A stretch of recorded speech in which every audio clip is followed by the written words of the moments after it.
This is Brunch Blazing Back, where we eat, elevate, and talk about media trends from the past, the present, and the future from a Black perspective. I'm your host, Roger Turner. And I'm your host, Alexis Bertrand. So sit back, spark up, and let's get into it. Hey, Alexis. Hey, Roger, baby. How you doing? I am doing pretty good. It's been a lovely week. Has it? It's been a lovely week. It's been fun. Okay. My husband has been working a lot, but we've been doing a good job of having us time and taking care of ourselves, and things are moving. We might be moving. Oh, stay tuned. We're thinking about a bunch of different things. So it's good. How are you? It's good. I am great. I am great now because I ain't seen you in a bit, boo. Right. I'm so glad to be my friend. I know. So I'm actually really, really good. It's a great way to wrap up the week. Okay, I'll say it that way. Okay. To wrap up the week, it's been really, really good. Put a bow on it. Okay. Put a good bow. Put a Roger Turner bow on that bad boy. Mm-hmm. So on a scale, well, how was your brunch? Oh, brunch was good. So I went, the weather's been clearing up. So I just had, I had to have me a good stack of pancakes. There's never really a bad time to have a good stack of pancakes. And I went to a diner, so, had me some pancakes and bacon. And I got into this nasty discussion about somebody was trying to shade Jersey. About? Because it was like, I was told that the best diners, right, are in Jersey. Right? Uh-huh. And they were like, Jersey, who would ever eat in Jersey? And I was like, man, mind your business. I was like, all the diners that they have there, Jersey has the most diners per capita. I was just making shit up. I was like, you will not come for Jersey. That is true, actually. And I think somebody said something like I think the lady who worked in there was like, that is actually true or something like that. But I had to let them know, don't come for Jersey. And don't come for the diners in Jersey. I was thinking about you, boo. Thank you very much. Thinking about you, boo. How was your brunch? My brunch was good. I had, what did I have today? I had some salmon, some sauteed spinach and mushrooms. This is a good season for some salmon. Ooh. And some rice. I dig that. And some rice. I'm trying to do, my heaviest meal in, the afternoon. Yeah. And, I'm going to do my shake at night. Okay. It's working on it because, the skin game, I wish the brunches could see this because the skin game is nice. Y'all should see him. He on his jeans. You today, just be seeing me after a haircut. Whatever. You better take the compliment and keep pressing. Boo. On a scale of 1 to 10, how high are you? I'm like a sexy 7. A sexy 7. It's like alluring. It feels good. You sound like my Aunt Deborah. Not Aunt Deborah. Shout out to Aunt Deborah. No, not my Aunt Deborah. My Aunt Margaret. My Aunt Margaret. Margaret. Every time she changed the decade, she'd be like the fancy 40s. Come on, great minds think alike. The frisky 50s. It's the 60s, the sexy 60s. And I was like, girl, what is sexy about the 60s? You better let her live her life. Okay. Live her life. All right. Her and her husband. I plan on being sexy at 60. Come on. I want to be sexy at 60. Damn, I'm sure they were doing just fine in their 60s. I want to be a mess at 60. He is just, wow, you too old for that. I want somebody to look at me and say, sir, you are too old to be doing that. And I can't wait for me to turn around and say, mind your business. Mind your business. I am too old for you to be telling me what to do. I'm growing as hell. Stop playing. Too old for you to be telling me what to do. Okay. You want to tell the people what we're talking about today? Oh, my God. I'm so excited to tell the people what we're talking about. So, listen, Brunchers. So, Roger and I just wrapped up watching the Knives Out franchise. And it is excellent. Now, what's really crazy about it is that all the Knives Out movies have gotten high reviews from all the critics across the board. And there's just been this, and it's also very lucrative. It's been very, very well received, and it's made all this money. And it's kind of created this buzz about films that have pure character driven, mind puzzles, sleuth stories that kind of that tell you at the end, that kind of hold the secret at the end of who might have committed the crime and kind of unleash it at the end. And so it's interesting how Roger and I both recognize it has gained popularity here in the States, but in other parts of the world, right across in Europe and parts of Europe, sleuth stories like this have they're mainstays. It's they have to happen all the time. And we over here in America, maybe I'll just talk for us. We over here in the United States are just figuring it out. So from there, that launched us into shows like The Residents, which only got one season, but I know we're going to talk about that because that movie, that show was fire. But in honor of these really well-crafted, layered sleuth stories, we want to talk about detective stories and how they have really impacted TV and movie culture. So, this episode is entitled Gurrl Whodunnit.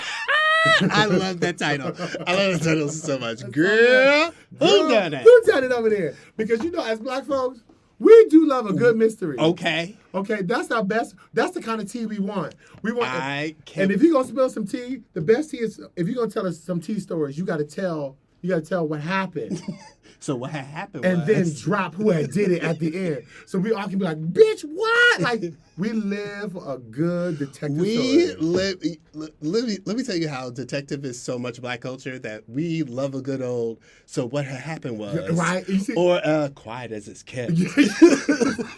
And when you say it, your eyes got to get big. Okay. Your eyebrows got to go, so let me tell you what had happened. You got to get low. Like you being recorded or someplace. Like, girl, Lena, let me tell you this tea. I love that. Or let me tell you this tea. Let me tell you this tea. So I think this is a perfect time for us to... Oh. Pull back the curtain. Now, I know you got some good for us today. Okay, so I got really excited around like detective drama because I feel like our generation didn't get as much detective genre television or film the way the generation before us did. Agreed. Like by the time we were young, we were getting more of police procedurals and crime dramas that were or action movies that were clothed as detective movie genres, but they weren't. Yeah, they might have had detectives as characters, but it really was like a cop show or like exactly the traditional cop show, the traditional cop movie. Right. Absolutely. So we didn't really get like the detective like genre like the generation before us, and I'm going to tell you why. So, this whole origin thing got me started into thinking about like how we got into detective stories. And I was really interested in like the detective genre. And of course we get detective television and film from detective literature and that stuff where it comes from. So often when we talk about like the first detective piece of literature, we always think about Edgar Allan Poe. Edgar Allan Poe is considered like the first detective story in the Western world. His short story called The Murders in Rue Morgue. The Murders in the Rue Morgue, published in 1841. It's a story that becomes like the blueprint of detective stories. Okay. The blueprint for the detective stories that we know today. That piece of writing, it starts out with like a whole structure. So Poe's writing, right? If you're not familiar, for a timestamp for people, like this is even way before. Like, I think Sherlock Holmes was way even, before. like, way before that was even thought of, which is probably takes it's the same, yeah. So Edgar Allan Poe. Edgar Allan Poe and the Murders in the Rue Morgue sparks this whole like new genre of writing. And storytelling. Yeah, and storytelling. He creates like the deductive reasoner. Okay. And okay. He introduces the reader to how to understand and how to read and how to enter in what thought process you should be using when you go into the story. He literally starts with an unknown narrator and gives you that whole thing. And so we go into this whole thing. But then, I kept hearing like in my head like that phrase, the first detective story of the Western world. So it isn't how the first detective story ever. So there's two schools of thought of the first detective story ever in literature. Okay? The first school of thought, the most commonly is agreed upon that the original detective story is from between the 18th and 19th century tale of the Three Apples that is from 1001 Nights. Wait a minute. Oh, I'm a little familiar with this. So that would be this is considered the first detective story. So if you're not familiar, for those of you that are not familiar of the story of the Three Apples, it's, it's in Baghdad within the time period around 1001 Nights of so it's the same collection 1001 Nights I'm familiar with. 3 Apples 1001 Nights is the collection of stories that Aladdin is from, Ali Baba and the 40 Thieves, all of these tales. So the Tale of the Three Apples is one of the stories. So the Caliph of Baghdad buys this chest from a fisherman that finds this chest, this big box in the sea, and he fishes it out. He doesn't want it. The Caliph buys it, opens it up. There's a woman's body in it. So he trusts his advisor, Jafar, and sends Jafar to go find out who killed this woman. And he has 3 days to do it, or else he's gonna get executed.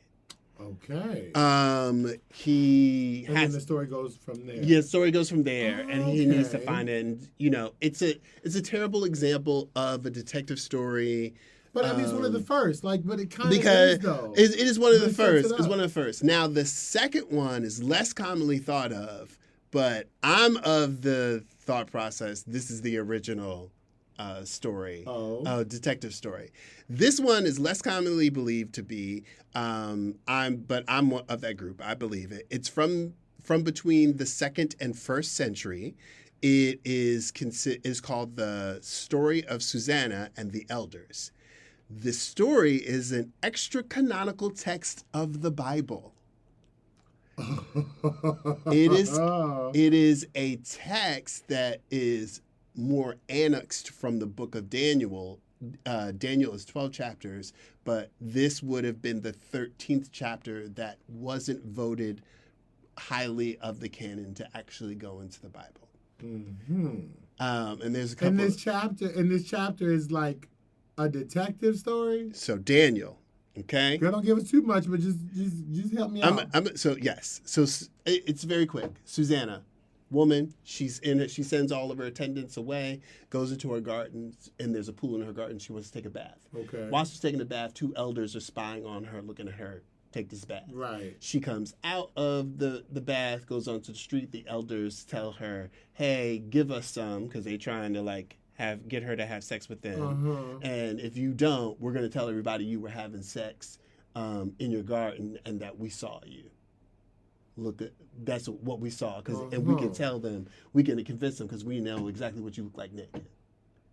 And so she refuses. Okay. Go ahead, Savannah. Everyone gets together. You ain't getting none. No poem Everyone for you. gets together, and the woman is accused, and the woman is about to be punished because they believe these elders. But Daniel steps in, and he says, "Well, wait a minute now. Let's ask some questions." So he separates the 2 elders, asks them a series of questions in separate places, and compares their answers. Arguments to this. And so Daniel asks them to recount what they saw the woman doing in the garden. Okay. And they give 2 different accounts. He has them but I like this, though. I see 2 where you're different going accounts, with this. and then the woman is cleared.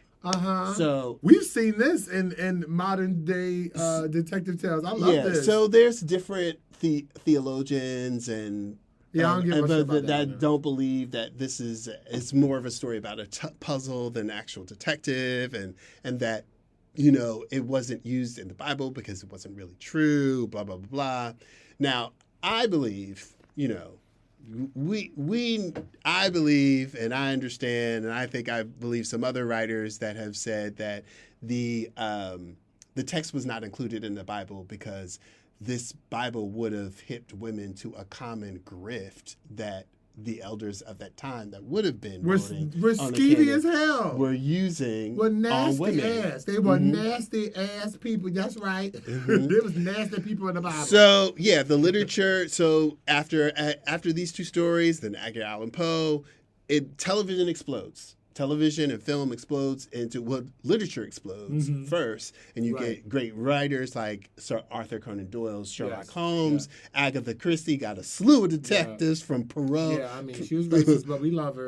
Sort of. Yes. Sort yes. of. Yes. She's never invited. We love her work. We love her work. There it is. We like the books. Just like the books. What's Harry Potter sis over here. I never heard of her. I don't know. I don't know I don't know her over there. I love her work. I don't love her. I love her work, but I don't remember her. The first detective movie we get is a 30-second silent film from 1900 entitled Sherlock Holmes Baffled. It's a 30-second? Yeah, it's basically a thief, and then Sherlock Holmes is like looking for the thief. It's 30 seconds? Yeah, it's basically a short clip. There's no like big detective thing, but it's the first film that has a detective in it. So okay, that's cool. Okay, that's cool. And then the first detective TV series was a series called Telecrime, as in television crime. Okay. Telecrime on BBC in 1938. See, BBC, the British people, we love a good drama. Well, listen, BBC ain't dropped the ball since, because they got over 200 different detective and mystery dramas since 1938. Damn, they've been doing the damn thing. They know it and well. So, yeah, of course, America started picking up the thing too, and we started doing detective movies and films, and then there was a detective series. Now, we get to a period where, one of the big things you were talking about, Knives Out, and one of the things about Knives Out is that, Knives Out is showing that there's a profitability and actual resurgence of interest in the detective sleuth like genre. Whodunit kind of thing, yeah. Yeah, and there's a very specific format, because a lot of the detective movies we grew up with aren't actually detective movies. Right. We're watching like procedurals, and there's a reason for that, because the thought-provoking, puzzle pace thing became less interesting or less profitable to studios, television and film. So I see. What the detective we know as the detective drama, Ryan Johnson, who created Knives Out, gives in an interview Ryan Johnson. It is Ryan Johnson. You're right. Thank you. Ryan Johnson gives the rules of a detective show. Okay, so he harks back to Agatha Christie. Successful detective writing is the detective is not the protagonist. Right. Exactly. The detective is not the protagonist. We're not watching the detective go through their life and wake up and do all of these different things. Okay. The main characters are a slew of highly interesting, dramatic characters. People. Yes. Okay. And then there has to be several different schools of thought and twists and turns in order for it to plot change and be interesting. Build up. Yeah. And the drama builds tension. And so this is a whole detective movie pattern that was a thing up until the 70s, early 80s, late 70s, early 80s. And so I feel like that was a time when it's interesting, because I think in that time period of television, we were taking our time with it, because it wasn't a bunch of channels, it wasn't a bunch of content. So I felt like when we look at some of these black and white movies, a lot of the stories move slower to let the character build. They were all we took our time with it. You sat down for hours on end to a couple hours to watch something all the way through. Whereas I think it's interesting. I think Knives Out offers this kind of juxtaposition, because we mentioned it earlier, with the 80s and the 90s, it went to really, really cop heavy, because I think action was really making the money then. And it's we can make even more money if we throw in cops on top of it. We make them detectives, and we do all this other, I think of the Die Hards, I think of the Lethal Weapons. They were detectives, but that shit ain't no damn, it's nothing like what we're talking about here in Knives Out.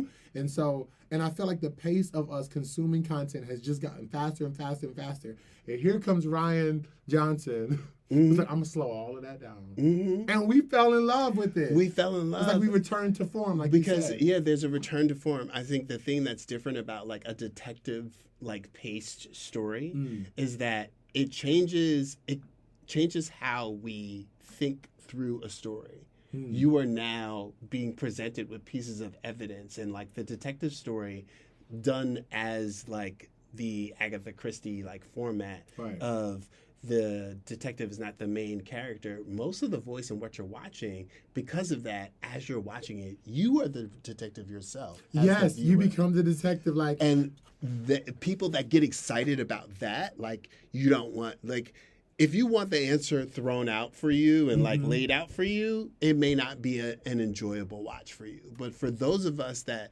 want to be given the puzzle as we watch the thing, it becomes super entertaining.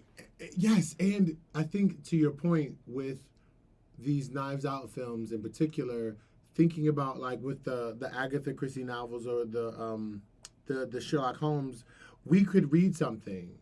There's a plot twist, and then we could put the book down, you know, like, oh my God, that was a great chapter, and we could process it. And I think one of the pieces of magic with these films and Knives Out is that they would reveal something, and the movie keeps going, and you're watching it, but you still have this time to process what you just saw, right? It doesn't keep hitting you in your face, and you have like no time to react. To me, that's more of an action movie. That's when even though there's dialogue, I can see that it ebbs and flows intentionally, so you can be like, well, at first I thought it was character A, but now they did this thing with character B, and now I'm watching character C, but I still have time to process what I think about A and B. Like, it's so interesting. It just doesn't keep coming at you with the hit, so you have no time to process. We are products. We are the children of the generation that grew up with like the mystery or the detective show was like an event on television. So from like 1971 to 1977, NBC was the first one that created the NBC mystery movie. Oh, I think I remember this as a kid. So it started in 1971. It started to die off in the later 70s. But I think I remember this vaguely, yeah. On Sunday nights, and they created another one so the NBC Mystery Movie Night was basically on Sunday, but then they created a mirror one that actually happened on Wednesday when the Sunday one was successful. So they had like a Sunday, and so it was a mystery movie night. So a lot of the detective shows from the 70s were not straight 1 hour shows. They were 1.5 hour movies that came on. So there would be, what they created was the mystery movie wheel. So every Sunday, okay, you didn't have the same mystery movie. So it would, on the first Sunday, it would be like the first wheel was a show called McCloud. That would come on the first Sunday night, and then the next show was Coogan's Bluff was another show that came on, and then the fourth show was everyone knows successful Columbo, and and so the wheel changed over time where you'd have every month each show would get one episode per month. And they would rotate these so it would not get boring because you're watching a different detective every Sunday, and it would feel kind of fresh. And they kept doing this. One of the wheels was like McMillan and Wife with Rock Hudson. And at some point, we get into the later mid 70s, and part of the wheel, we get our first black detective show on network television. So people have accredited Shaft of being the first detective show on on television because Shaft was the black exploitation movie, Right. but then later became the a 1 hour CBS mystery, 1.5 hour CBS mystery movie. A part Y'all of hear that? CBS went black. CBS had CBS, we gonna go black on y'all. CBS had Wow, that. wow, wow. How we have CBS changed. had them on their wheel, and so in order to compete with them, one day after Shaft premiered, a show called Tenafly appeared the same year, one day apart, October 9th and October 10th. Shaft came on October 9th of 1973, and Tenafly, starring James McKeegan, Wow. became the NBC show that came on December 10th of 1973. So we're in competition at this point. Yeah, So we're and doing they're competing shows. They're starkly different because everybody knows Shaft. Right. Shaft is street cop, Mm-hmm. from the street, from Black, Harlem, very smooth, Harlem, right, got the ladies' grit, man. yeah. You know, has a Swag, has drip. swag and a Yeah. familiarity with the Uh-huh. underworld. Mm-hmm. Very, very different. Tenafly. Tenafly is a former LA police officer that joins a detective firm agency. It's a big agency, and he becomes one of the detectives at the agency. And he is a family man. He has a wife. He has 2 children. Oh, shit. I see where And- this is going. but it's not too, like, it's not too respectability politics because it doesn't talk down about street criminals. It is just giving you, yes, there's Shaft, but there's also Tenafly too. It was a time where America didn't see a bunch of different versions of us on television, Right. And it was one of the few times you get to see 2 very different black men on the big premiere networks. Because I On think at this two- point yep. in television, it was like, it really was the big 2. Because Fox wasn't even there. Fox wasn't around. It was the then. big 3: CBS, ABC, Yeah, and it was the big NBC. 3. Yeah, there it was. Like, wow. So we're and- competing at this point So on we're detective competing shows. on detective shows, and shows. ABC has also created their wheel too. So there's a slew of all of these detective So shows. it seems like in the 70s, we were all in. Yeah, we also get around this time period, we get the first black female detective on television. Get Christy Love. Get Christy Love is actually the first television show starring a black woman on television. It's one of the first shows on television starring a black woman. It And is the first Oh, black excuse woman-led me. television show. It is the first. This detective show. Is the This fir- is interesting. So the very first show to ever star a black woman on network television. Get Christy Love, starring Teresa Graves. Wow, is a detective show. Now we did talk about the first black comedy or sitcom. So that was Diane that was Diane Carroll Carroll. in Julia. and Julia. But before her is Get Christy Love. So this is really the first. Yes. Wow, and it was a detective show. So it's a we detective really show. did have an obsession with So you this. get Christy Love, who is more of the Shaft blacksploitation. She's a Of black course. cop. She's a sexy black LA police officer. who don't take no stuff Mhm. from the stick it She to the, gets you know. she gets her catchphrase, "Free sugar, Oh, come on, free now. sugar, Oh, free sugar. Okay. Lord have mercy. But yeah, so we all through the late 70s we had these, and then they slowly start to turn. Some of them, they get canceled, and then 1 hour shows. They're never failures. They're actually just not. They always. It isn't until like 1977 like NBC starts getting their mystery shows, and like outside of what's considered the unsuccessful for television at the time is outside of the top 30 shows on the Nielsen ratings. Got you. So if you're outside of the top 30 shows, it's not considered. It's not going to, got you. It's not considered. quote unquote successful or something we need to do. Totally understand that. Totally So get that. yeah, it actually does. It does all right until the late 70s, and then we start moving to other things. And So then- because of that, that's where the lull, we would call the lull in all these shows. And it seems like we never really got back on the track. Would you say because that? because I think all the detective shows we grew up with, like Murder, She Wrote, or Charlie's Angels, Got you. or Those franchises. Remington Steele. Remington Steele. Yeah. Bitch. we those detective shows weren't like the detective like drama. They were more because they don't fit the detective wasn't the, I think, with the exception of Murder, She Wrote, with like actually Murder, She Wrote is the latter part of the mystery movie wheel, because Murder, She Wrote used to be a part of that, but then ended up becoming one of the few shows to survive and become 1 hour. Like Columbo. Yeah, well, Columbo just got dropped off and then renewed. It was the only show that came back. Okay. And it was the only one that kept its format. Columbo never became a 1 hour show. It was always a 1.5 hour show, even when it got renewed for us. Really? Yeah. It was that long? Yeah. I didn't even put that together.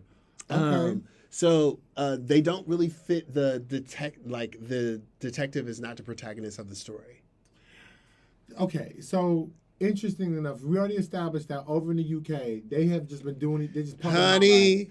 But for us, I guess I don't know what to put that on, and it sounds far, maybe because I'm high right now. But like, we're a young nation, and our tastes are just changing.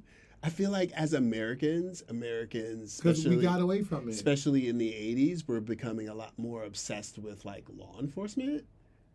So if we're sticking in this lane of genres, like action, I felt like there was a long string of films in particular that were action oriented, but it was always around a cop, rogue cop, veteran cop, and then I'm gonna blow up some shit. Yeah. Or like even like in the future, here the Terminator is cop, Predator used to be a cop.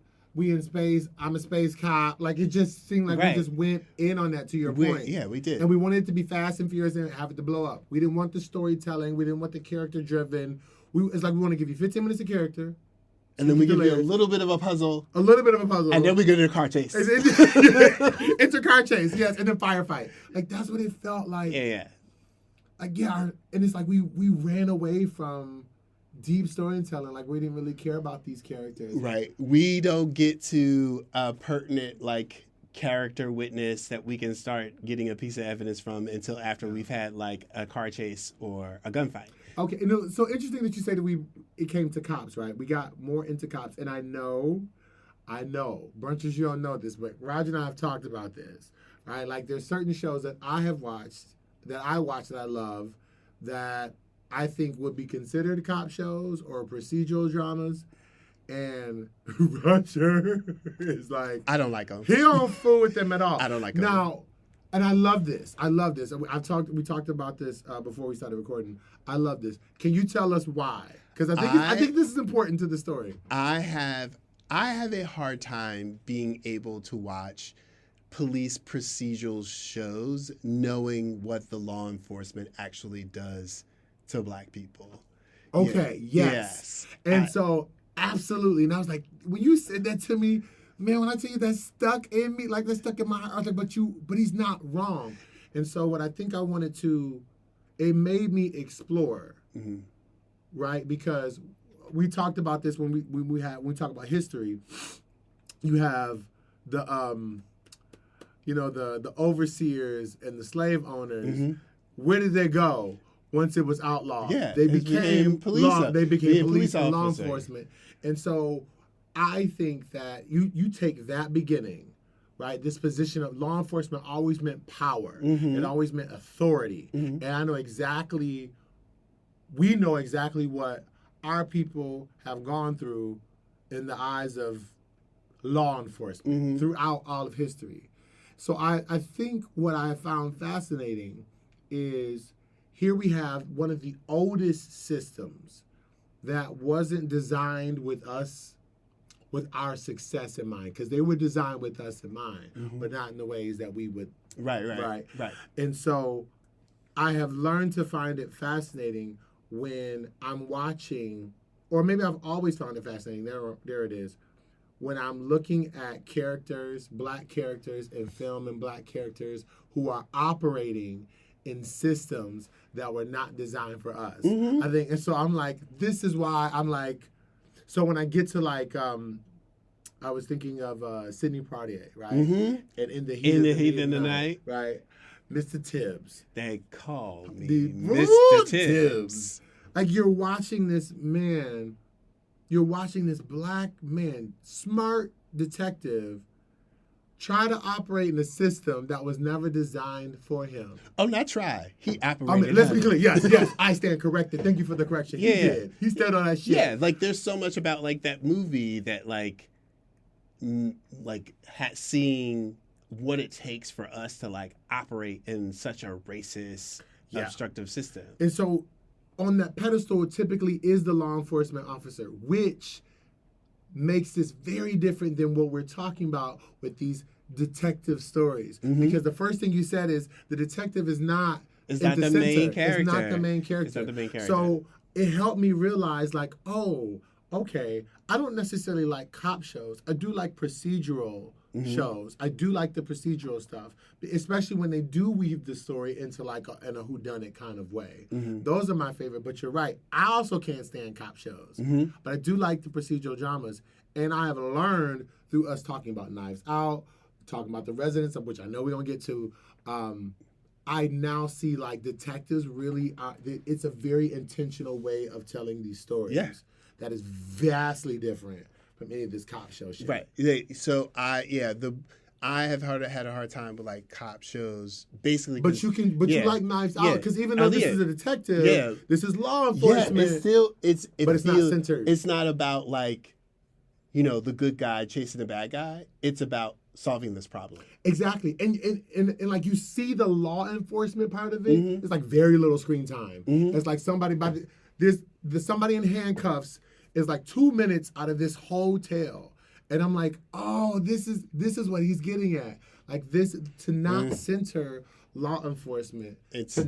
I love a good puzzle. I want to watch a puzzle. I don't want to watch you tell me who's the good, the bad guy. That's true. And I think in these films, it is allowed when there's people of color, right? Because I think the first Knives Out film didn't have any black people.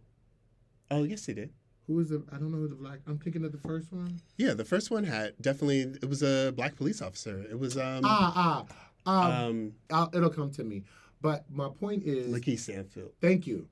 But it allowed them Lakeith Stanfield. Thank you. It allowed them by not centering the law enforcement piece of it, knowing how that you're right. It's always going to sting for black folks. I don't care. Right? It is what it is. But removing from that. I think the beauty and the power of these Rian Johnson films is that because you decentered the law enforcement, it allows these black characters, honestly, in my opinion, to live in such a way that it feels a way more free and you really get to see a fully developed, realized person with all these other characters as well. It's not like all these white people and then the black character. It didn't feel like, because I think when we center law enforcement, that is a very particular experience for black people. Even when I'm watching these shows, these procedural shows, and they don't shy away from the black experience with law enforcement, but it is always filtered through that lens, right? Whereas you decenter that, I'm now just looking at this detective who's very much fully realized, very much black in this Scottish home, trying to figure out what's going on this boat with all these people. And then like the one, was it Dead Man? The one they were on the boat. Sorry. No, I'm sorry. I'm Glass Onion? Glass Onion. The glass, so you just see all of these people from all of these walks of life just kind of be fully realized because they're not caught up, surrounded by a system. The only system is trying to figure out who did this.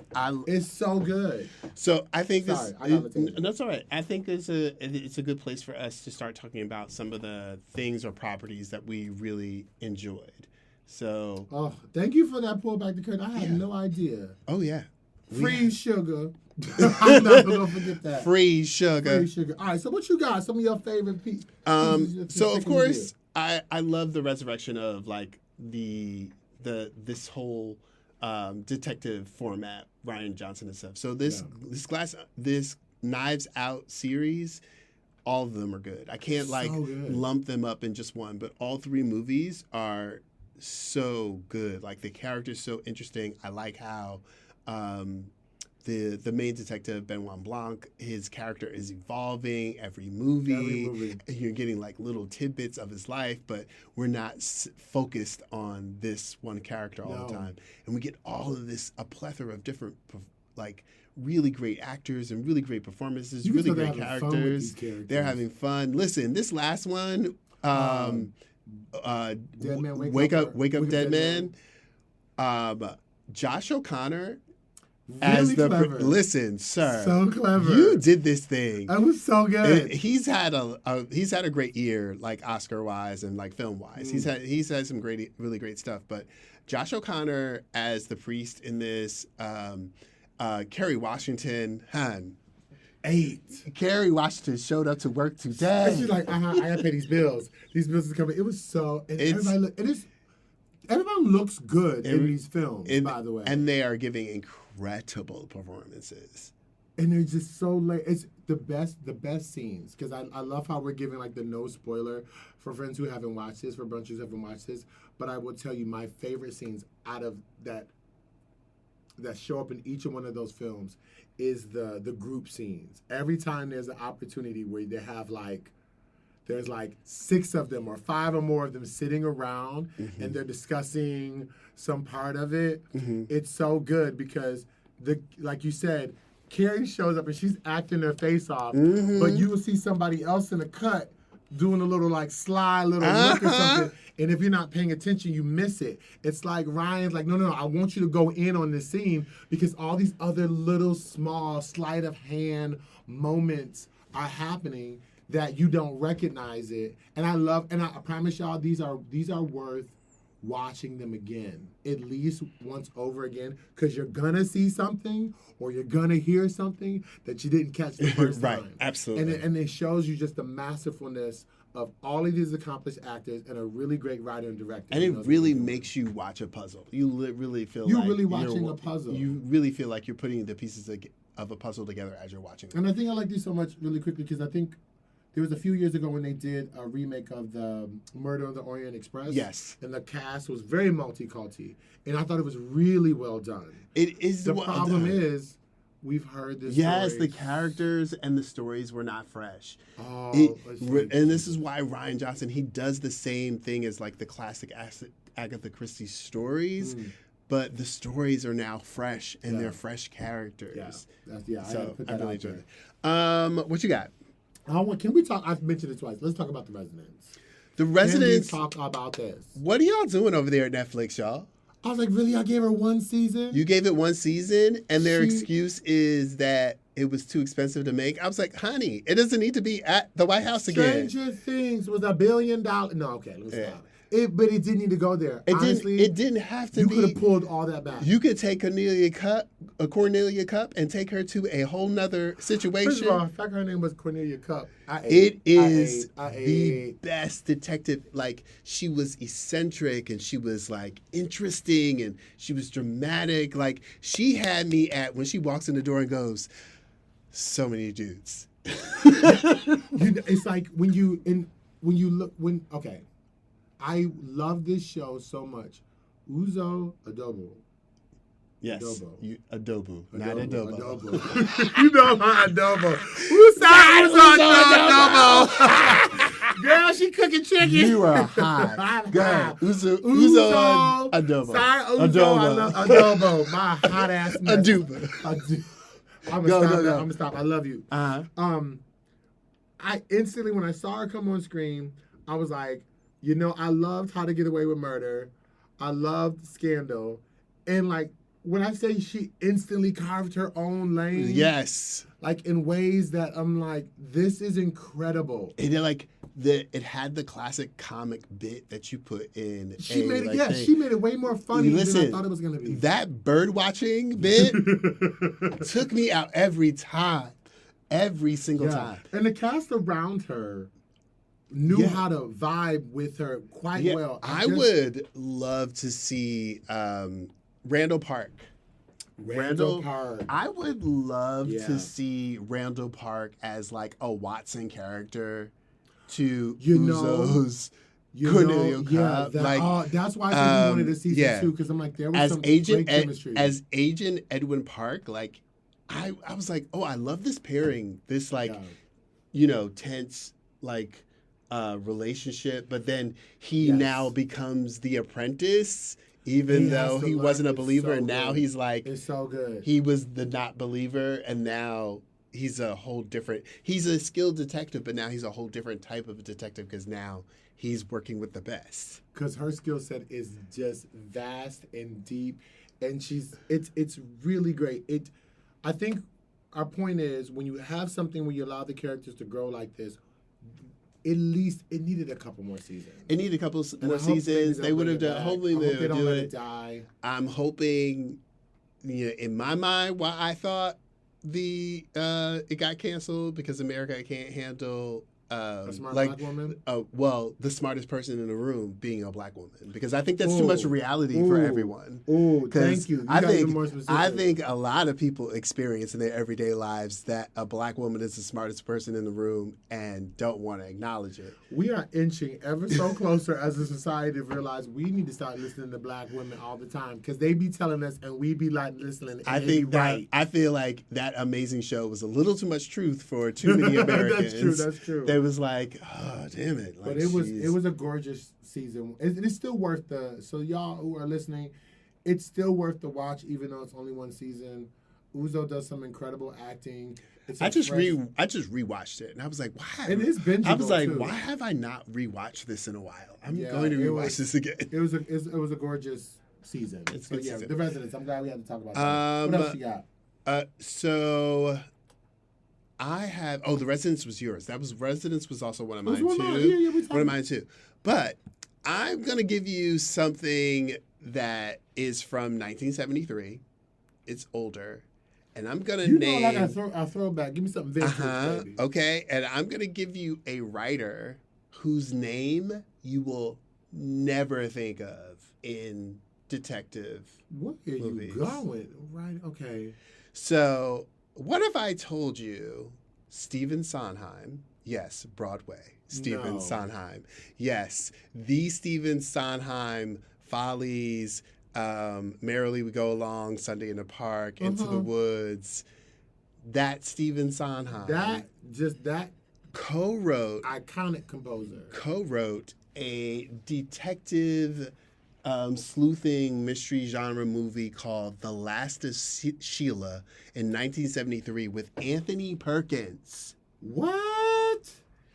Anthony Perkins and Stephen Sondheim wrote a mystery whodunit mystery that was like a detective genre type of situation from 1973.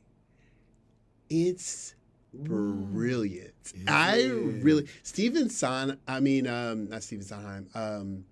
Ryan Johnson quotes it as one of his favorite mystery movies. Ah, okay. And you went back and checked it out. I went back and I checked it out, and I was like, "Ooh, she's giving." It still holds up.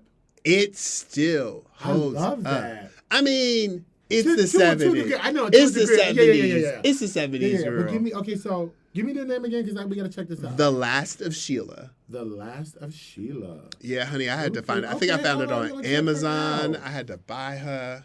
We're going to check her out. I think she was on Amazon. I'm pretty sure she was. Yeah. What you got? I got another short one in the stack since we were talking about Uzo Adoba. I got you, baby. I ain't that high. You got it. I wanted to bring in a nice little throwback, a little earlier though. The #1 ladies detective agency. Yes. Do you remember this? You just doing my whole list. Okay? Am I? Yes. Well, we're on the same page. Can we talk about them? So a lot of people complained about their accents, and I was like, I'm an American. I don't know what Africans sound like, and that's fine. But Jill Scott. I thought she was great. Jill Scott, Anina Noki Rose. Yes. Were really great in this series set in Africa.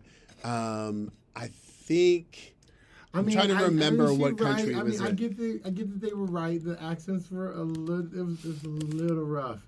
It was a little. I get it.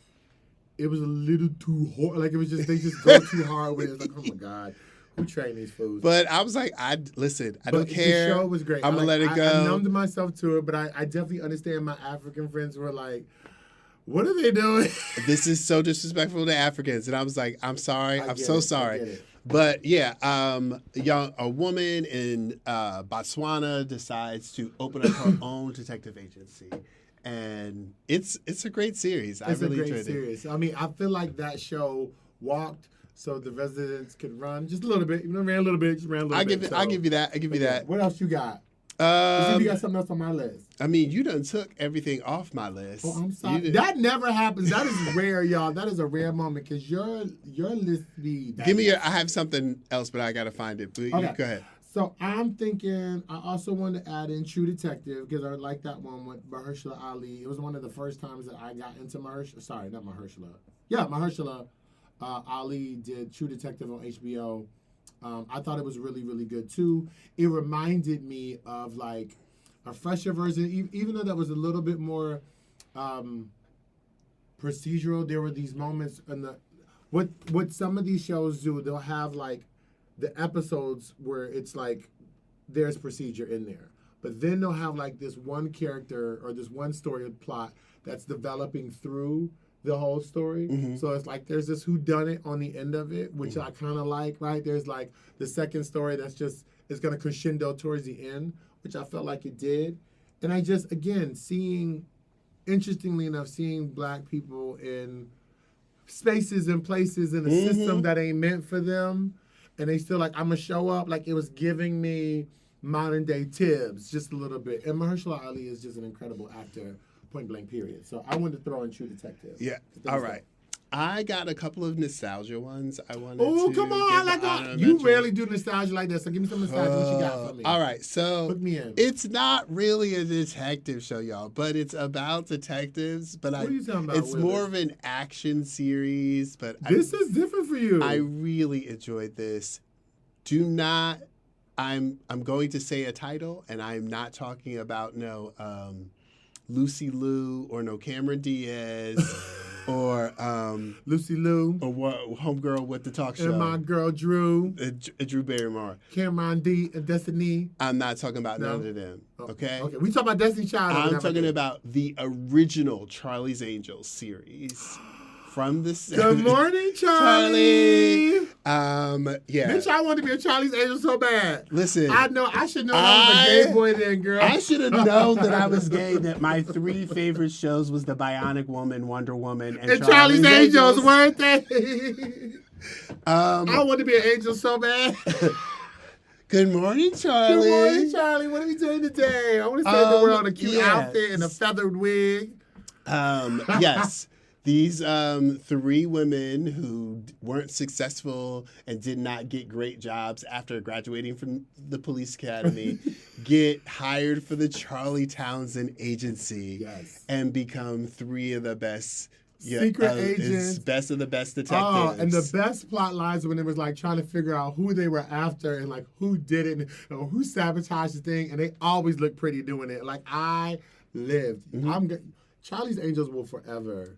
Okay. Forever. I'm so with you on that. It was not on my list, but that was a great throwback. I have one more throwback. Give me another one, because you already hit it out the park. So I have done a good hunt for this. And like it's gonna be my favorite, even though it's really just not available.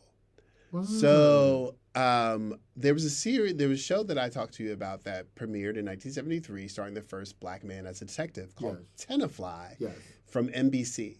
So Tenafly only got the 5 episodes. It only lasted maybe a month and a half. In the NBC Mystery Wheel cycle. Okay. So I found deep in the cut only the pilot episode of Tenafly.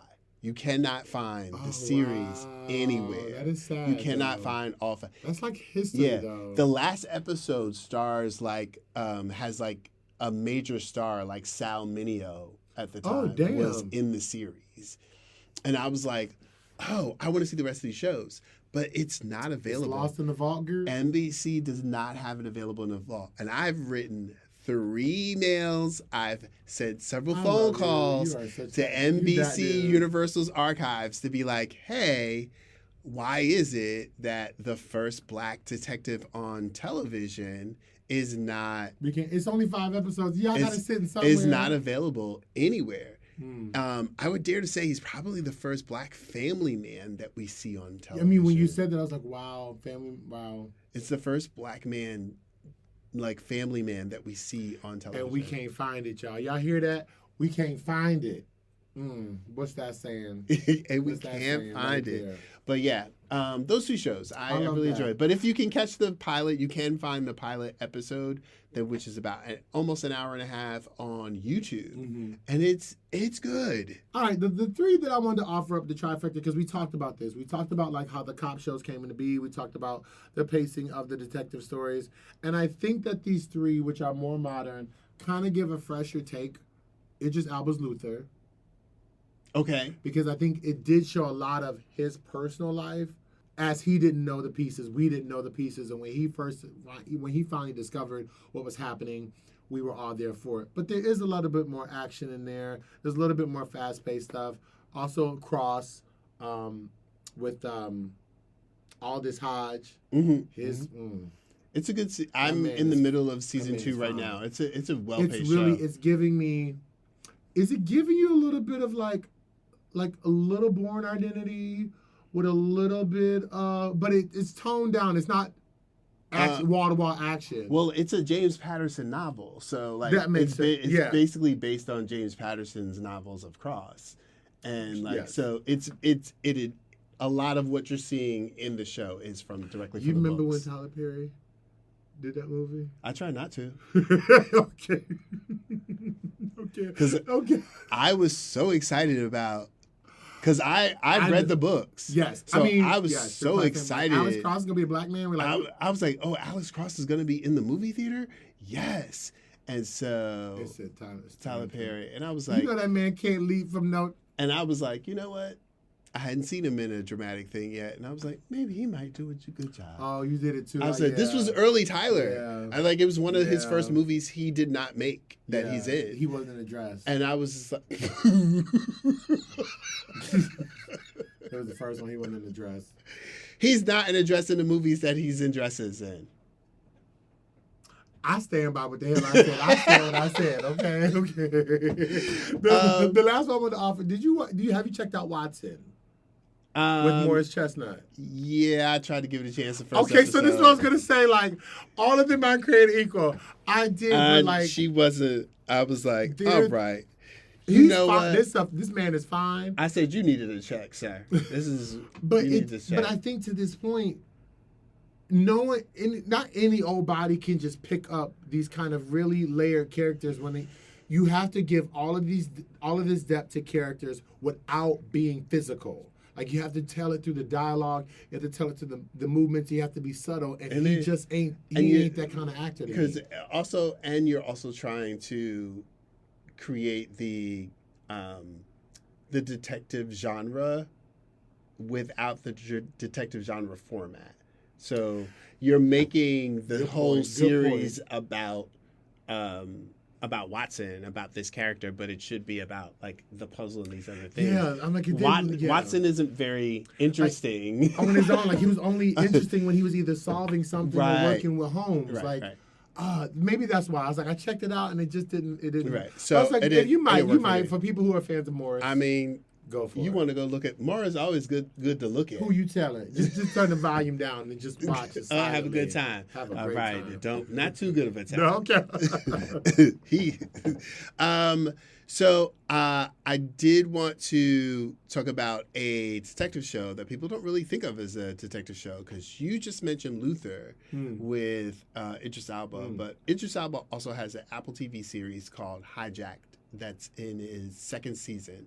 So I haven't checked this out. This isn't. Hijacked Is it a detective movie is or a an show? action detective movie, locked room mystery, all in one.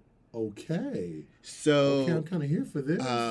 you know, Idris Elba is the detective character trapped in a hijacked train, trying to figure out who is the actual hijacker to stop the train from being hijacked. Ooh, okay, I'm here for this. Pitch it, girl. And so when I heard there was a good closing to that series, but when I heard there was a season 2, I was a little like, oh God, they about to be like, because I haven't seen this. Did the season end like it's a good ending? Like it's it don't need to. script, I was like, oh, this doesn't need to come back. It don't need no more. And then season 2 was announced, and I was like, are they gonna do like Speed? And like the first movie was bus, and the second movie is a train, and then is this gonna where's gonna be? When the first movie was the bus, I thought the second one was the boat. The boat. Was it a boat? Was it a boat? Speed 2 was a boat. Speed 2 was a boat. So I was like, so what they gonna turn the is it gonna be like Taken? And I was like, and I said, what they gonna do? They gonna take the plane, and now he on a hijacked train. How? Like, come on, how y'all gonna make me believe wait a minute. that he went from this hijacked plane to a hijacked train? You wait. Okay, just hold on. Now. And I went on watched the second season, and it absolutely fucking made it sense, and it's amazing. Oh shit! Is it? Okay. I watched it, and I was like, oh, you did put him on the plane, but you made me believe why he's. You put him on the train, and I was like, oh, I believe why. But is it giving Passenger 57? No, not at all. I love Passenger 57, but it's not that. It's not that at all. Ooh, okay. So the first one's a train, and the second one's a plane. The first one's a plane. The second one's a train. Oh, hijack! The first one's a plane. The second was a train. Mm-hmm. Okay, I'm checking. Because I was like, I was invested because I was like, y'all trapped on this plane with hijackers. Because I was like, what's going to happen? But you can't tell who they are. You don't know who it is. I love this. Okay, hijack. I'm going to check this one Hijack. out. So, check it out. I love that. Good shit. All right, so that's all I got for you. I think I'm good for today. This was great. I had a great talk. I love a good detective mystery. I hope you guys can enjoy and have a good time and find your favorite detective show. What do you want to tell the people? I want to tell the people, follow the clues, ho. Oh, Lord. What do you want to tell the people? I want to tell the people, I want you to know that you are enough just as you are. Yes, you are. Thanks for listening. Thanks, y'all. Bye-bye.